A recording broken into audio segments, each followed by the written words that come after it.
Hello, welcome to Motivating Mondays.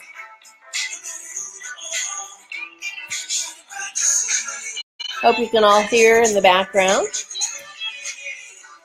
We are all shining stars. And I think that's enough of that. Yes, we were all shining stars. Let's breathe that in. Shining stars. Hi, Marcia. It's good to see you. I can't wait till our high school reunion in a couple weeks. I'm excited. So today I'm going to share with you, every week it'll be a little bit different. And today I'm going to share with you a little bit about my previous journey. And you'll have to excuse me because I am releasing a cold. Hi, Mary. I'm releasing a cold in hopes that things will get better. I got to sleep under the stars one night last week in the middle of the desert. And I don't think I got a lot of sleep because there were 5 shooting stars and a meteor shower that night. And I've camped out in a tent before, but never ever in the open sky. And it was quite an experience, and I really didn't want to miss anything. So I, between the lack of sleep and the 4-hour plane ride back from San Diego to Florida, sure that my system was a little bit, hi Janine, my immune system was a little bit challenged. I guess that's a better way to put it. But I have to share with you that the reason I started this with Shining Star by Earth, Wind, and Fire is that I chose a starfish to be my moniker or my logo for my business. And I chose a starfish as a logo because it's known as the radiant star of the sea. And to me, it's a symbol of infinite possibilities. You see, a starfish can lose an arm and grow a new one. And at any point, it doesn't ever question its ability to do this. It just grows the arm, doesn't look at it and say, oh, it's not growing fast enough. It doesn't look at the starfish across to the ocean and say, you know what, that one's got a prettier arm than mine. And it doesn't, once it's grown, it doesn't say, gee, does this arm make my other arms look fat? It grows naturally. And I believe that we all have the ability to do anything, this and more. But we need to change our beliefs into knowing and live totally present. Hi, Karen. Hi, Miguel. Oh, thank you for joining me today, and Charlene. So one of the things that came to me, and I'm going to share a little bit about what happened this week at a group called Changemakers, and a little bit about the talk I gave, because the talk I gave is really more about what I've been gifted with in regards to living totally present.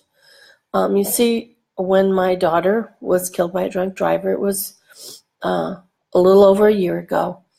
And in working through the grief process, I looked at my relationship and all the wonderful memories we created. And I realized that I had no regrets with her. And what a gift that was. Not everybody gets that.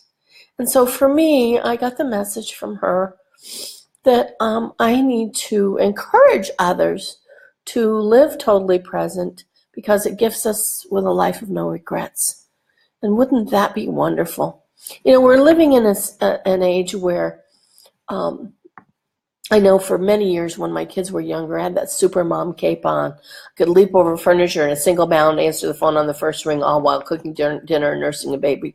And I was exhausted. And then I came across Eckhart Tolle's book called The Power of Now. And I was able to read it and made a lot of positive changes in my life so that I could be present with my family and my friends. And I knew what to release. I knew what was important. I knew what was important to focus on. And I let go of things that weren't important.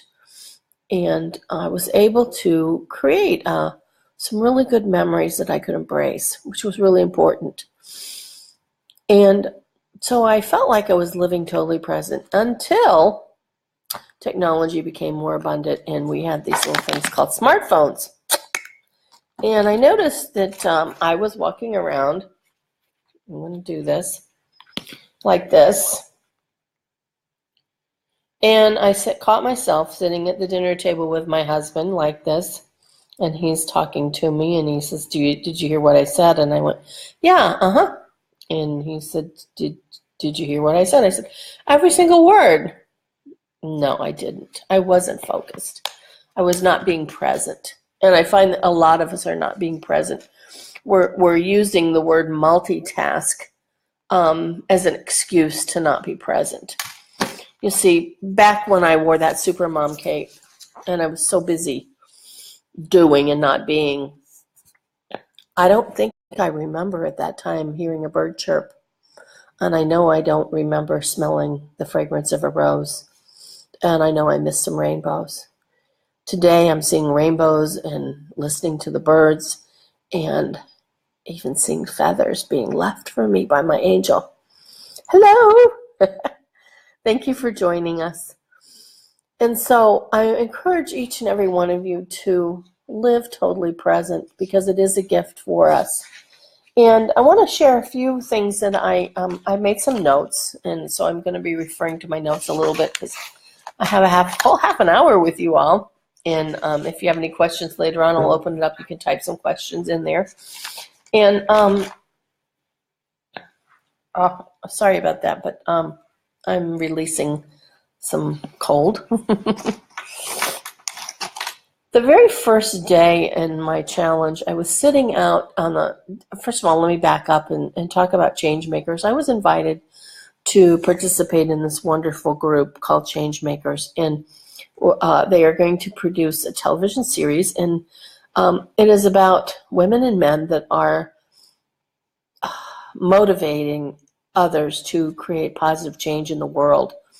And we do that by being, not by doing so much. There is a doing component, but being and walking our talk, being that which we want to see in the world. That's how we change the world. If everybody realized that they were the divine expression of love, and everybody did this, we would have peace in the world.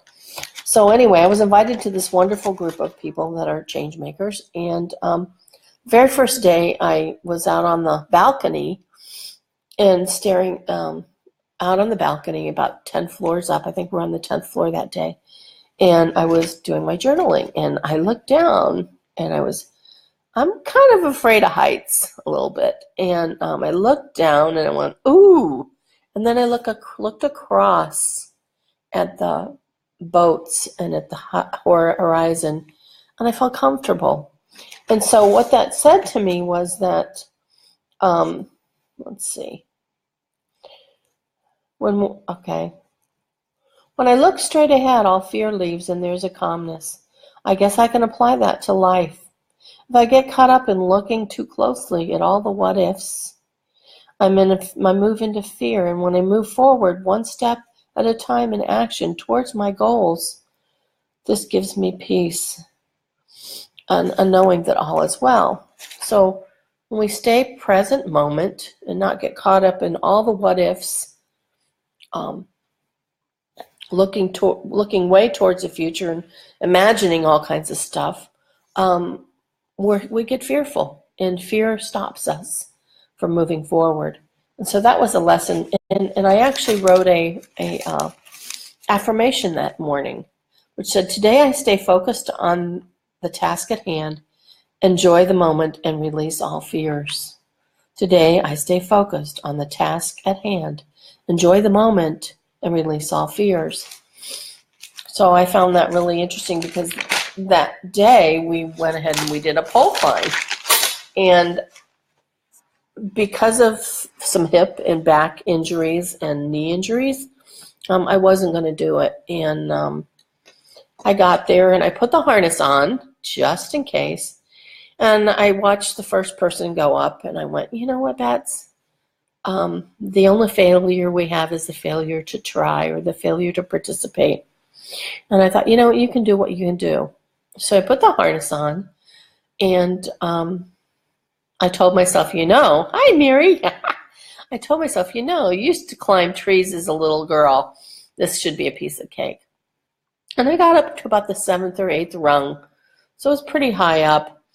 But you had to turn your body to move to the next run. It was really kind of a difficult configuration, and I couldn't get my hands in there right. And my hips were in pain, and my back was in pain, and my knees were in pain. And I thought, you know what? This is a challenge by choice. And part of the choice is taking care of myself and knowing right now, here now, in this present moment, what I can do. So, hi, Willette. And so I did. That's when I stopped. And I didn't stop out of fear. I stopped out of pain and honoring where I was. So I felt really good because initially I didn't think I was going to even get on the pole. I'm going to turn that off because my husband likes to call me at lunchtime, and that's his phone call. So I'll call him back later. So I learned a lot from climbing the pole and getting up and doing what I could. And I think it's really important that we all honor where we are in that moment. One of the blessings, one of the really, really cool blessings in this journey was one evening we went to dinner, and Don Miguel Ruiz was there. He's the author of the 4 Agreements. And one of his agreements is always do your best. And I really feel like in that moment, I did my best. And I felt really, really good about it. It was a challenge for me to get as far as I went. And maybe if I do it again, I'll get a little further. I don't know. But this journey was so absolutely wonderful. The next day we had a workshop where we did kind of a personality traits test called CLAS, and it was C stands for control, L is logic, A is accommodating, and S is social. And I am a social, accommodating, then logic, and my least quality is control, which I find fascinating because when my kids were little and I was teaching full-time, I had a high C. I was high control. But as time progressed, I learned how to, hey, honey, my husband just joined me. I guess he forgot that he's going to come on live. So it was really interesting that I'm social, and then I'm accommodating, which means I'm a helper. And then some logic kicks in. I come from a long line of engineers, so there's some logic there. And so we did that, and then the next day we went up to, we got into a party bus, and we got to go to the Wolf Connection. And the Wolf Connection is this wonderful facility. It's a compound, and they have huge fenced-in areas for these rehabilitated wolf dogs. And it is against the law to breed wolves and keep them in captivity. And people do this illegally. And then when they grow up and they're wolves, they're wolf dogs, they don't live in a home environment very well. They eat the furniture, they tear things up. So most people either give them over to take them to the pound, or they tie them up in the yard, they abuse them. And so this is a place that actually rescues these wolf dogs and rehabilitates them. They had 22 dogs, wolf dogs, and then once the wolf dogs are rehabilitated, they actually utilize the pack leader philosophy of the wolves in order to rehabilitate and work with youth at risk. We had one young man there were 2 young men that had gone through the program, and one was on his way to be a white supremacist. And he was totally transformed, able to be loving and kind to everyone. It was huge, especially with what was going on in Charlottesville, Virginia, to see that these wolves, this whole process of interacting with the wolves and learning lessons from the wolves actually created such profound change in this young man. Another young man told a story, and he was kept being suspended from school and was about ready to be incarcerated for theft. And he was totally transformed. He's back in school and working part-time on classic cars, and very, very, just such an awesome way to see people that have kids that have been transformed, ones that are troubled. They work with foster kids, kids that are aging out of the foster care program. They have connections with drug rehabs. They have programs where they bring some of the people from the drug rehabs and they do a weekend or a week-long program with them. And they also do leadership seminars, and that's what we were on. We were on a leadership workshop. That evening, we got to spend some time with the wolves. We were actually there's like 2 or 3 wolves in each compound area. And we actually go in there and we sat down and we had to wait till they came up to us. And I actually had one come up and lick my face. And I wasn't afraid because I had seen how gentle and loving they were. And so that was really a really neat experience. Then we got to sleep out under the stars. I've camped out in a tent before, but I've never actually slept on a cot in the open sky. And that night was a night of a meteor shower. And I didn't want to miss anything, so I didn't really sleep much. But I got to see 5 shooting stars and how amazing that was. And I'm really excited that I got to do that. And then the next day we got up and we spent some more time with the wolves and then traveled back to our hotel. And the next day we did the amazing race around San Diego. It was kind of a scavenger hunt where we actually, hi Marie, it was a scavenger hunt where we actually promoted the Wolf Connection to the people in the San Diego area. And it's funny because we were given our teams. We didn't get to choose our teams. And I ended up with 5 socials. There were 5 of us that were socials according to the personality profile. So there wasn't a whole lot of logic, and we got lost a lot. We had a great time, and we raised some money, and it was a day before, the next day was Caroline's Angelversary. It was a year, that day was a year since the crash. And so for me to be with fun-loving women was a gift. So I know that was something that I treasured.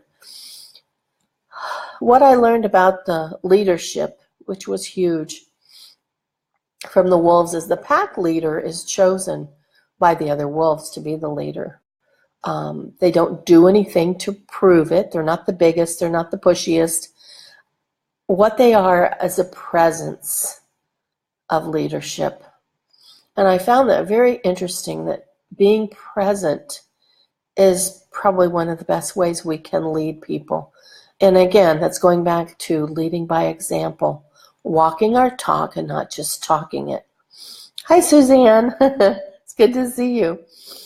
So for me, that was so profound. I remember I was chairperson of a state convention for a support group. And every month for a year, we met and had our meeting, and we had committees. And there were over 800 people at the event. It was a weekend-long event with speakers from all over the country. And as a leader, I didn't feel like I was doing enough, but I was present. And I think that was what was really important. There were a few challenges that I had to support, but I allowed the creativity of each group, each committee, to do what they needed to do. I remember even the speaker chairperson came up to me and said, "Do you mind if we don't tell you who the speakers are for the weekend? I'd like to surprise you." And I said yes. And to me, it was giving over the control and allowing them to shine, and they did. And so for me, a true leader is someone who is present and supportive, also knows how to choose the correct team that will support the mission. And I think that's really important to know, is that we need to be intuitive with who we choose to be on our team so that we know how to support them as well. So it's coming. We've got a few more minutes, and I want to look over my notes and see if there were any other aha moments. Oh, I know that after I climbed the pole as far as I could, I wrote another affirmation that day, and it says, I'm happy and joyful expressing the divine presence of love. Thank you, God. So that was another one. And let me see. I think I have some notes on, on infinite possibilities. Oh, what's the difference between discernment and judgment? I think that's a really good conversation. We could talk about that for a long time. Discernment is looking at a situation and determining if it's healthy, safe, and to my benefit. Judgment is when I judge something to be right or wrong. I really believe that judgment is it's harsher, and I become attached to it. And for me, I know that I have to do the footwork, put one foot in front of the other, and do the next right thing, and then I let go of any attachment to the outcomes. Hi, Sherelle. Because when I'm attached to the outcomes, when I am attached to the outcomes, I'm limiting the possibilities. You see, if I let go, if I do the footwork and I let go, then I allow the universe to come in. I allow God or the universe, whatever you choose to call it, I allow God to come in and create magic and make it more than what I could have done by myself. And I've had this experience many times where I've done the footwork and let go and let God. When I was chairperson of the convention that time, we had a group that they said they were going to do decorations. Well, we couldn't get a chairperson to stand up. And my committee was like, well, what are you going to do? And I said, well, I'm going to trust that they say they have it taken care of. And I have a backup plan, but hopefully I won't need it. And I let go. I didn't try to control, and I didn't try to push, but I supported. And because I supported and I had a presence of knowing that all is well with a backup plan, the decorations came out much, much better than I could have ever imagined. And had I tried to push, pull, control, maybe they wouldn't have. So that's my take on infinite possibilities show up when we are not attached to the outcomes. When we attach ourselves to the outcomes, we also can become fear-based. And hi, Denise. And so step into the possibilities and know that anything and everything is possible. Just like the starfish that can grow another arm. It doesn't question it. It doesn't push, pull. It just motors around, knowing, having full faith that arm is going to grow in its own time, in its own place. And it's going to be magnificent because it knows that this is what it's supposed to do. Celebrate each moment. Okay, what else do I have here? I have quite a few notes, but I think I'm going to end with what I specialize in, because we're getting close. We have about 3 more minutes. And I specialize in total life transformations. I take women from self-sabotage to success by helping them to release, by showing them how to release emotional triggers and limiting subconscious beliefs quickly and easily so that they can be successful in every area of their life. I use several different modalities. I have a master's in mental health counseling. However, I'm not a licensed therapist because APA doesn't necessarily agree with some of the modalities I use. They're more into pharmaceuticals, and it's something I am not into. And so I got my license as a minister. So I'm a licensed minister. I'm more of a spiritual counselor, and I think spiritual, our heart, our subconscious beliefs are here, and a lot of times we need to move them from here to here. We stay too long in here, and we don't stay in here, we're losing out on being present, I really think. Two of the modalities that I use besides intuition, and I am a Reiki 1. I have received my Reiki 1, so I'm a Reiki 1. And I'm a certified EFT, emotional freedom technique practitioner. And emotional freedom technique is where we tap on our meridian points to release negative emotions. And it works very well with a lot of things. I've used it for pain myself, back pain. Hi, Carmen. Used it for back pain. When I broke my kneecap, I did some, between the tapping and the ice, my pain level was about a 2. And later on I had people say, oh, a broken kneecap's like the most painful thing. And I'm like, oh, I don't know. It's inconvenient because I really can't drive, but and it's hard to move around. But pain wasn't necessarily the thing because I knew how to tap the pain out. Our emotions are attached to our level of pain as well. And when we can release those emotions around the pain, it releases some of the pain.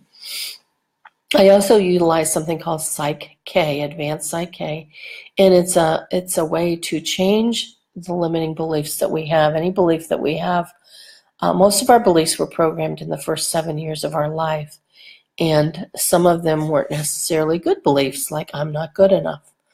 And so this process helps to change it quickly and easily. It's quicker than hypnosis.